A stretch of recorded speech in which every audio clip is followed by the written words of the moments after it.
Sometimes we make prepping more complicated than it actually needs to be. You have all of the supplies and you have the gadgets that make life a little bit easier, but at its core, being prepared boils down to a few fundamental needs, and that's food, water, and shelter. Today, I want to focus on food, and specifically food in your refrigerator and how to avoid having to throw it away or having it spoil when the power goes out. Now, when it comes to food, we all tend to focus on the shelf-stable food that doesn't require refrigeration, and rightfully so. Because of this, though, there's this misconception that when the grid goes down, we're going to have to throw away all of our refrigerated food or maybe have a neighborhood barbecue and eat everything before it spoils. Now, while this may be true for some people, for quite a few people actually, it's a lot easier than you might think to run a little mini fridge and a chest freezer for days, weeks, and even months if the power grid goes down. This means that while everyone else is eating saltine crackers and ramen noodles, you'll be eating a nice juicy cheeseburger or a steak with a cold beverage. Not to mention the medications that might need to be refrigerated, like insulin or even antibiotics to extend their shelf life. So having refrigeration in a disaster or an emergency situation isn't impossible. And the great thing about the things that I'm going to talk about today is, unlike a lot of prepping projects or prepping supplies, this will be useful on a daily basis. This is not something that's going to be sitting on your shelf waiting for disaster to strike. This is going to be useful throughout the year, but it's going to be critical in a disaster or an emergency. So in this video, I want to go over everything you'll need to get this done, including the different options you have, your power needs, and a little trick you can use if solar is not an option for you. So before I get into this mini refrigerator and freezer setup, I want to go over something that you've probably heard in the preparedness community, and that's powering your full-sized refrigerator for a couple hours a day to keep everything cool. And while this is an option, to me, it's an emergency break glass type situation. Yes, it will work, but there are some downsides. You could hook up an inverter to your automobile and run an extension cord inside your home, run that car for an hour or so a couple times a day, and maintain the temperature inside your refrigerator. A couple things that I don't like about this is the fact that your car is going to be a really important part of your preparedness plan because you never know when you're going to need it. So if you damage your alternator or you drain your battery, your car is not going to be an option. So like I said, this is in an emergency break glass type thing that I would do. You've also got generators. I recently just bought this and I'm going to be doing a review on it here in the near future. But this would be the same thing as putting an inverter on your car, except you don't have to worry about damaging the battery or the alternator in your vehicle. This to me is a better option, but I still don't like the fact that the refrigerator, the food inside that refrigerator, the temperature is going to rise throughout the day. And anytime you get above 40 degrees, that's the temperature danger zone for food. And then in the freezer, you're going to have things partially thaw out and then refreeze and thaw out. In the short term, this is not a huge deal, but for something that lasts a couple days, it could be. That's why I like the idea of having a chest freezer and a mini fridge that are running 24/7 that don't take a whole lot of energy, but that temperature gets maintained. And in a disaster or even just a power outage that lasts a day or two, you can take some of that food from your large refrigerator, put it in the smaller one, and it's going to be running 24/7 and you're not going to have to worry about it. Another advantage is that if you were to run your refrigerator for 24 hours a day, you need to have the power to do that. And a refrigerator takes between 3 and 4 kilowatts of energy per day, which is 3,000 or 4,000 watts per day. So you're looking at 400 amp hours per day to run your main refrigerator. So having a chest freezer and having a mini fridge is much more efficient than running your regular refrigerator all day long. So with that, let's go over a few different options that you'll have for setting something like this up. A couple of these are emergency options. You'll set everything up if the power goes out. The one that I'm using is a permanent option. I call it my overflow refrigerator and freezer, my meat freezer and overflow refrigerator. And in the event of some sort of emergency or grid down situation, it's going to be already running. I just have to transfer some stuff into there. And the mini fridge and the freezer that I'm using, I got from Home Depot. The chest freezer was about $170. It's 5 cubic feet and it uses 218 kilowatts per year. That translates into about 600 watts per day. And with my testing, I've been getting about 500 watts per day, unless you put something in there that needs to be brought down to temperature, and then it consumes a little bit more. But you're looking at, if it's already running, about 500 watts per day. And then the mini fridge was, I believe, $130. It's 2.6 cubic feet, which isn't the largest, but it's not the smallest either. And this mini fridge runs about 65 watts when the compressor is running. In my test, it uses about 350 watts per day. So with this chest freezer and with the mini fridge, I'm looking at 850 watts usage per day.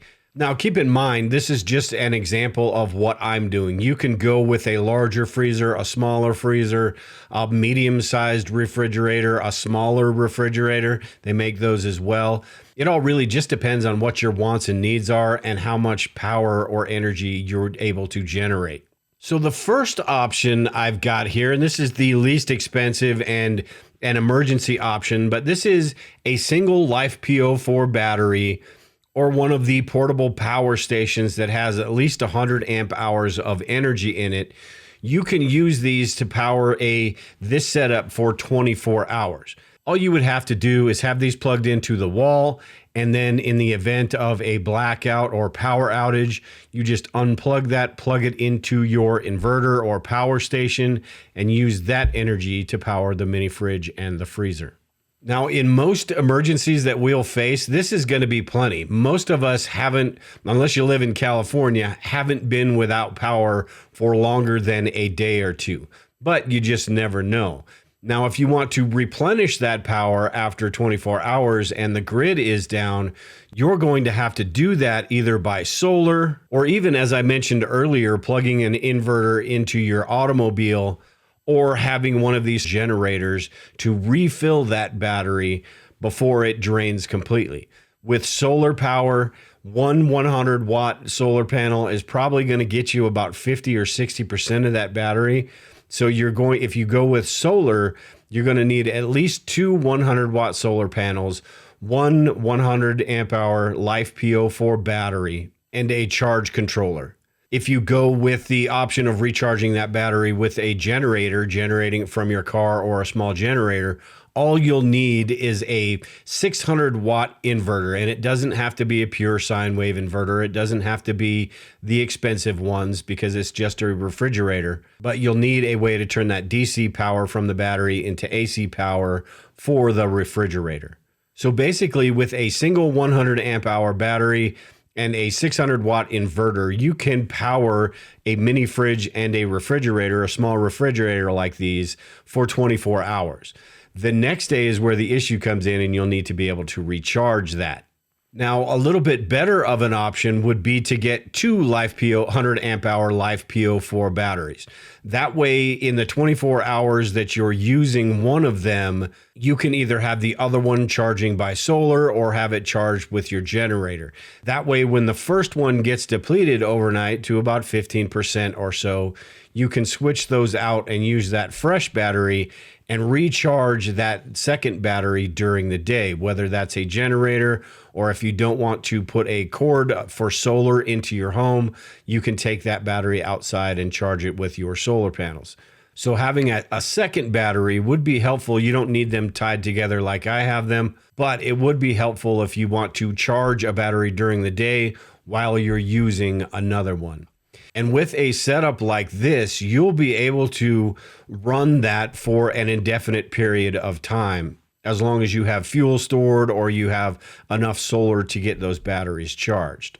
Now, the best option, I think, is to have the ability to keep this charged up and keep it in use every single day. As I said in the beginning, the great thing about the way I've got mine set up is that I can use it on a daily basis. It's my overflow refrigerator. It's my meat freezer where I can store that extra stuff. And in an emergency, it's going to keep running. And some of you have probably seen, I've done a couple videos of this, but I have 2 LiFePO4 batteries and I have solar running into my house, and I have 3 100-watt solar panels at this point anyway. And I get plenty of juice to keep these topped off and to keep these running 24/7. Overnight with 2 100 amp hour LiFePO4 batteries, it drains down about 25 or 30% of my batteries. And with 3 solar panels outside, I can refill that by mid-afternoon. So it's plenty of power. You could get away with 2 solar panels as long as you get enough sunlight. But this keeps it running constantly. And you don't have to go as complicated as the setup that I have. You can literally just have those 2 batteries, a small little charge controller that's going to handle the amps coming in from solar, and an inverter that you hook up these appliances to. It's really that simple. Make sure everything's fused and safe, but it really is that simple to have this running. So altogether, you're looking at around $1,000, maybe a little bit more than that, and that does seem like quite a bit. But it doesn't have to be done all at once unless you want to. You can go buy a chest freezer and start getting extra meat and using that on a daily basis. And then you can go out and get a little mini refrigerator, a LiFePO4 battery, piece this little setup together, and eventually you're going to have, 1, you're going to have a place that you can store some of these things, and 2, in an emergency, you're not going to have to worry about what you're going to do with all that steak you have stored, or you're going to have milk for the kids for cereal. You're going to have cheese and things like that, which to me are really important. I can put cheese on anything except for maybe ice cream, and maybe ice cream too, but you're going to have those things available to you. So you're not going to be eating these long-term meals that aren't terrible, but it's not as good as a nice juicy steak or anything like that. So to me, this is one of those things. It isn't an absolute 100% necessity, but it is one of those things that in a disaster or an emergency situation is going to make things much, much better, and it's going to keep everything much more normal than it would be. And like I said earlier, most of us have never gone without power for longer than a week.